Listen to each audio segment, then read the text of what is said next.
ওই পায়েল, কিরে তোর এই জামাটা কিন্তু সেই সুন্দর। তার পছন্দ হইছে, তুই নিয়ে নিস, সমস্যা নাই। তোর জামাইও কিন্তু কম সুন্দর না, মেলা সুন্দর, ভালোই লাগে। আগে আমার স্বামীর সাথে টুকটাক কথা কাটাকাটি হইলে আমার স্বামী আমার দুই একটা কথা শোনাইতো। আচ্ছা। তারপর চাচির বুদ্ধি শুনলাম, চাচির বুদ্ধি অ্যাপ্লাই করতে গেছি, আলহামদুলিল্লাহ এখন আমার হাজবেন্ড আমার গায়ে হাত তুলে। আম্মা, আপনি বলে আপনার পোলার নামে সব জায়গা জমি লেখা দিচ্ছেন? হ্যাঁ, আমার পোলার নামে তো সব লিখে দিছি। তাহলে আমার কি হবে? আমার তো কিছু দিলেন না। হ্যাঁ, তোমার নামে করছি তো, ব্যাংকে 1 কোটি টাকা লোন করছি। আমি আপনার পোলার সাথে সংসার করবো না, আমার কাবিনের টাকা দিয়ে দেন, আমি বাবার বাড়িতে যাবো। আরে বৌমা, আমি তোমার 10 লাখ টাকা দিয়ে দিতেছি, তুমি ব্যাংকে 1 কোটি টাকা লোন দিয়ে দিও। জানেন আম্মা, আর একটুর জন্য স্বপ্নের মধ্যে আমি কোটিপতি হইতে পারলাম না। আল্লাহ লাখ লাখ টাকা দিয়ে আমার সামনে বিছায়া রইছে। ইয়া আল্লাহ বৌমা, তুমি টাকা লগে লগে অ্যাকাউন্টে রাখবে না? শুনেন আম্মা, আমার কথাবার্তা চালচলন যদি আপনার ভালো না লাগে, আমার ঘাড় ধাক্কা দিয়ে বাড়ি থেকে বাইর করে দেন, আমি চলে যেতেছি, করবো না আপনার পোলার সংসার। ও তাই নাহি? হ্যাঁ তাই, নাইলে আপনার এই জ্বালা যন্ত্রণা আমার সহ্য হইতেছে না। আমি যেহেতু এত খারাপ, আপনারা আমার এই বাড়িতে রাখছেন কে? মানুষ তো শখ করে কুত্তা বিলাই পালে, আমি না হয় তোমারই পারলাম।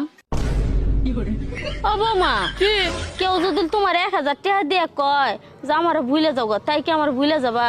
1000 টাকা খালি কেউ যদি আমার 1 কাপ চা আর একটা রুটি খাওয়ায়, আমি তো এই মুহূর্তে আপনার ভুলে যাবো। বুঝছি, তুমি আমার একটু ভালোবাসো না। আম্মা কি করতেছেন? বিরিয়ানি খাইতাছি। আমি না দেখতেছি ঘর লেপতাছেন। দেখলে যখন ঘর লেপতাছি, তাহলে আবার জিজ্ঞেস করলা কে? আচ্ছা বৌমা, তোমার কি একটু সময় আছে? হ্যাঁ সময় তো আছে। কে? মার্কেটে যামু। এই অবস্থায় আপনি মার্কেটে যাবেন? হ্যাঁ, এই অবস্থায় যামু, কারণ এই অবস্থায় গেলে মার্কেটের বেড়ারা মনে করবো আমি গরিব, জিনিসের দাম কমাই নিব। আর যদি সাইজে গুজে বড় লোক সাইজে যাই, মার্কেটে বেড়ারা মনে করবো আমি বড় লোক, জিনিসের দাম চাবো বেশি। ও ভাবি, ভাবি কি?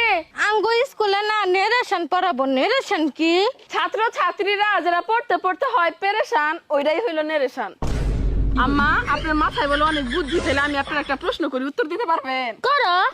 কোন জিনিস খাওয়া যায় কিন্তু চোখে দেখা যায় না? হাই মিঠাই। কারেন্টের শক। হ্যাঁ, আমি জানি তুমি কইলে খাম, পরে কইতাম। চাচি, তোমার ঘরে একটা গল্প শোনাই, গল্পটা খুবই মজার, বুঝছো? আচ্ছা ক। अच्छा এক দেশে এক রাজা ছিল। ঠিক আছে। ওই রাজার কাছে তার সেনাপতি এসে বলল যে, রাজা মশাই, আপনার মতো সেম টু সেম চেহারার এক লোক ধোপার কাজ করে। পরে তারপরে রাজা কইলো, যাও ওই ধোপারে ডাইকা নিয়ে আসো, ওর সাথে আমার কথা আছে। তারপরে সেনাপতি ডাইকা নিয়ে আসলো। পরে রাজা ওই ধোপারে প্রশ্ন করলো, আচ্ছা তোমার মা কি আগে আমাদের প্রাসাদে কাজ করতো? কয় না, আমার মা কাজ করতো না, আমার বাবা কাজ করতো। এই পায়েল, কি? শুনলাম তোর বলে তালাক হয়ে গেছে গা।